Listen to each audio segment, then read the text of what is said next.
Hi, we all know the Islamic State plans to dominate the world. They even released a map showing the countries they plan to seize by the year 2020. The map includes Spain, China, and parts of North Africa. But perhaps, in your opinion, ISIS is just an extremist group which doesn't accurately represent true Islamic teachings. Well, to determine if that is true or not, we first need to go to the Islamic sources. When we do that, we notice that ISIS is indeed truly Islamic. The Quran states in no uncertain terms that Islam is meant to dominate over all religions. The Quran, chapter 9, verse 33 says, هو الذي أرسل رسوله بالهدى ودين الحق ليظهره على الدين كله ولو كره المشركون, which means it is He, meaning Allah, who has sent His messenger, meaning Muhammad, with guidance and the religion of truth, meaning Islam, to make it superior over all religions, though the mushrikun hate it. Mushrikun meaning polytheists, pagans, or idolaters. I would like to draw your attention to the Arabic word yudhira. It comes from the Arabic root dhahara, which means, among many things, to become apparent, manifest, or evident, to overcome, to conquer, subdue, or to prevail, etc. It can also be translated as triumph or victorious, but as you can see, it's usually translated as prevail. So the Quran is clearly stating that Islam is to dominate all other religions. But before we rush to any conclusion, it's important to look at the context of this verse to find out how Islam plans to become the most dominant religion in the world.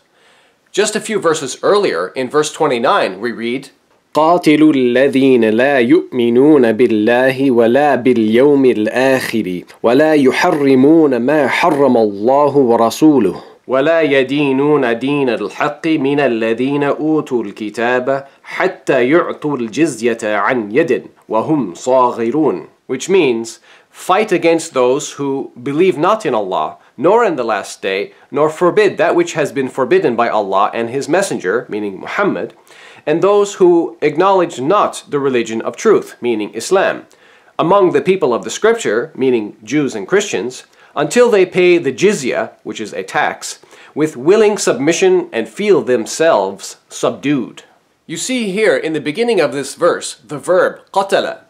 It's an imperative verb or a command. Its basic meaning indicates fighting, combating, battling, killing, or slaughtering. In this verse, Muslims are commanded to fight against Jews and Christians until they are subdued and submit themselves to paying the jizya tax for being a non-Muslim minority under Islamic rule.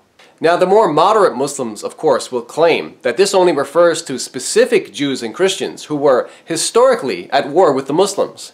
However, I say that's wrong, and the Quran itself refutes that idea. Let's look at the verse again. The Quran is talking about the Jews and Christians who, quote, لا يدينون دين الحق, which means who do not acknowledge or follow the religion of truth, meaning Islam. Therefore, this refers to all Jews and Christians.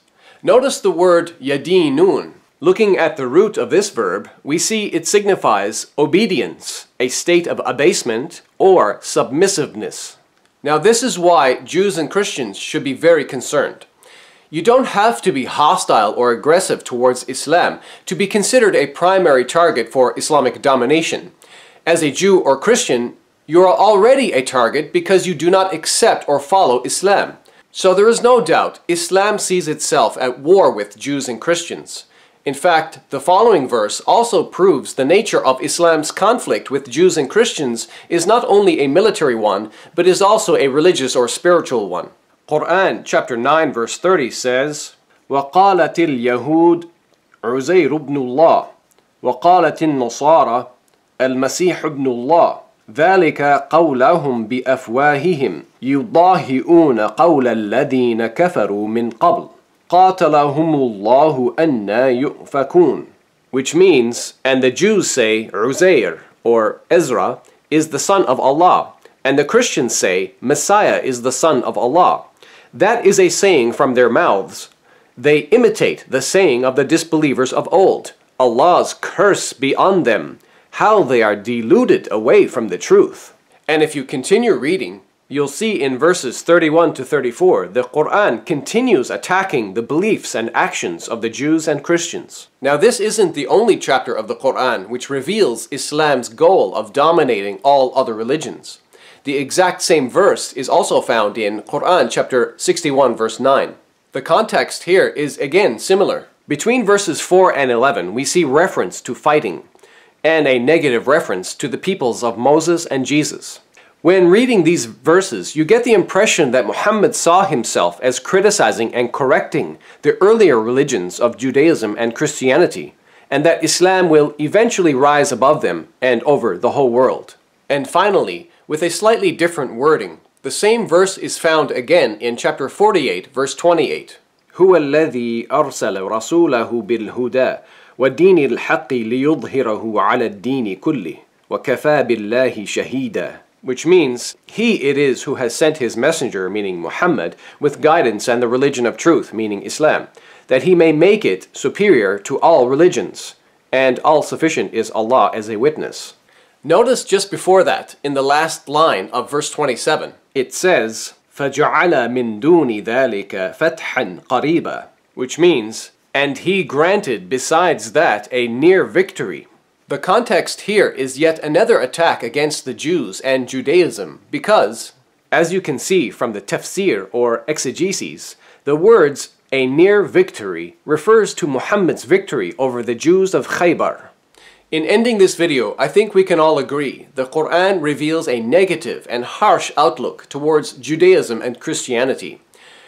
Warfare, subjugation, and taxation against Jews and Christians are all part of Islam's master plan to become the world's most superior religion.